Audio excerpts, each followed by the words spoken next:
مين اللي عاجل فينا؟ مين مجنون؟ مين اللي مدبوح من الألم؟ مين اللي ظالم فينا؟ مين مظلوم؟ مين اللي ما يعرفش غير كلمة نعم وبراس تدج صرخة ميلاد؟ تموت حتة مني للجراس بتعلن نهاية بشر من العباد. يا ناس يا ناس هي دي الحدوتة، يا ناس يا ناس هي دي الحدوتة.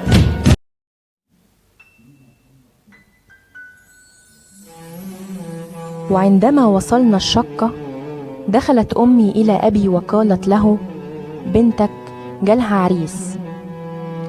وقبل أن تحكي أمي لأبي عن هذا الشاب هربت أنا إلى حجرتي حتى لا أستعيد الموقف ويزداد ألمي وحرقتي. وبرغم هروبي إلا أن الموقف لم يترك خيالي وأنا أغير ملابسي في الحجرة، بل ظل الموقف أمامي بكل تفاصيله، وهو يبادلني بالنظرات ويبتسم ثم يشير بيده: بكرة الساعة 8. في هذا الوقت كانت أمي تحكي لأبي عن ما حدث، وبعد أن انتهت أمي من حكايتها لأبي عن هذا الشاب ناداني أبي وهو يضحك ويقول: تعالي يا أمل، قوليلي إيه اللي حصل. كتمت ألمي وخرجت لهم بهدوء وبدأت حديثي بابتسامة، ثم قلت: ده واحد فضل ماشي ورايا. ضحك بابا وقال لي: وبعدين؟ قلت له: مفيش. فضل يشاور لي ويقول لي: بكرة الساعة 8، فاكرني هقابله يعني؟ ثم ضحكت. لم يدري أحد ما وراء هذه الضحكات المزيفة التي كنت أخبئ بها دموعي. وبعد انتهائي من الحديث مع أبي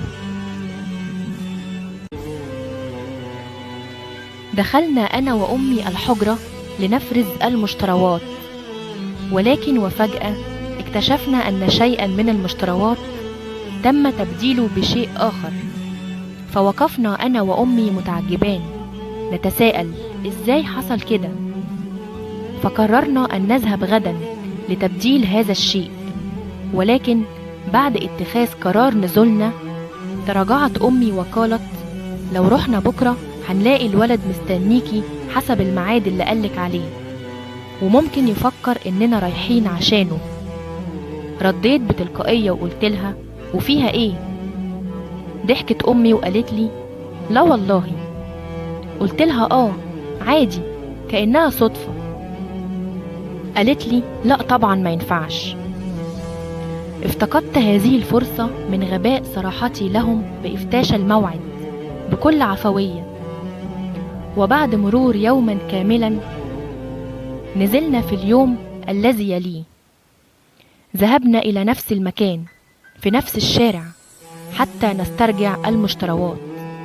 ولكن عندما وصلنا إلى هناك وأنا لم أدري ولم أشعر، وجدتني أتلفت عليه يمينا ويسارا، وكأنني لم أعد بسبب المشتروات، بل عدت بحثا عنه. كنت أبحث عنه في جميع الأماكن وأتلفت عليه في كل اتجاه، وكأنني أسمعه يهمس بكلماته ويقول: بكرة الساعة 8.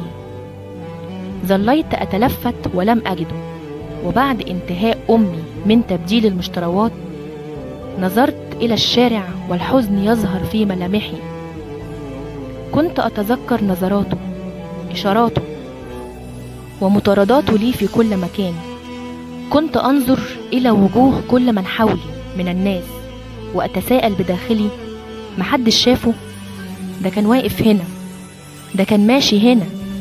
كان يزداد حزني مع كل خطوة، كلما أتذكر إنه جاء بالأمس وانتظرني في تلك الأماكن ووقف يبحث عني مثل ما أنا الآن أبحث عنه، أحزن كثيرا.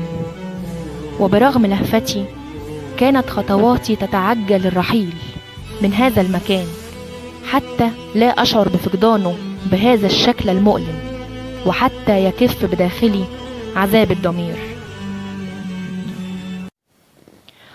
قصيدة انقطع عنه الخبر. انقطع عنه الخبر والجرح جوايا دريته، لا انا عارفة عنه رقم تليفون ولا عارفة حتى مكان بيته. في كل شارع مشيت ادور واقول يا رب الاقيه صدفة، ده هو ده اللي خطف قلبي وفجأة لقيتني حبيته. حاسة اني عارفاه من زمان وعايزة اقوله اني وحشني، بتمنى تجمعنا الصدفة واشوفه تاني ويشوفني، بتمنى الاقيه قدامي يزورني ويخبط بابي، وحشتني مشيته ورايا وعيونه وهو بيعاكسني. يا رب طمن قلبي عليه وريح بالي من التفكير، وان كنت مش هشوفه تاني يا رب بس يكون بخير. ان كان هيرجع ليا تاني خليني افرح واستناه، وان كان خلاص مش راجع انا راضية بنهاية المصير. انهت البطلة الشعر قائلة انا راضية بنهاية المصير، ولكن بداخلها لم تستطيع ان تتحمل تلك النهاية البشعة المؤلمة التي حكمت عليها بفراق حبيبها، بل حكمت على النظرة الأولى من الحب أن تكون الأخيرة، وسرعان ما تتحول دقات قلبها الأولى بل دقات الحب الأول إلى طعنات تسري في قلبها وجعا. وحكم القدر أن يموت الحب قبل أن يولد، وأن تكون بداية الحب مدفنه. افتقدت البطلة حبيبها وسط زحام الشوارع والسيارات التي كانت تعكس أضواءها على عيونها التي لم تفارقها الدموع طوال الطريق.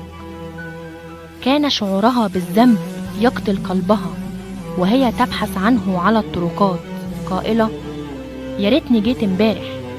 لم يكف قلبها عن الشعور بالوجع وهي تنظر إلى المكان الذي كان يقف فيه حبيبها، بل كانت تخطو من نفس المكان بقدميها كاتمة أنفاسها المتلهفة، وكأن رائحته ما زالت موجودة تملأ المكان حولها، وأن عطره لا يزال باقيا، مما جعل الابتسامة تظهر على وجهها مع بقايا الدموع، وقلبها المنكسر يمتلئ ألما وحسرة. لا تكف السيارات عن توجيه الإضاءات إلى عيونها الحزينة التي تمتلئ بالدموع والقهر، وهي تلتفت يمينا ويسارا وتنظر إلى كل الوجوه المحيطة بها باحثة عن وجه حبيبها المفقود الذي ما زالت تتعشم وتتوهم بأنه موجود في نفس الشارع. وكان المشهد القاسي بكل معانيه، وهي تمسك بيد أمها وعيونها منشغلة بالبحث عن حبيبها على ممرات الطرقات. من هو صاحب المسألة والمشكلة والحكاية والقلم؟ مين اللي بيبيع الضمير ويشتري بيه الضمان؟ يا ناس يا ناس هي دي الحدوتة، يا ناس يا ناس هي دي الحدوتة.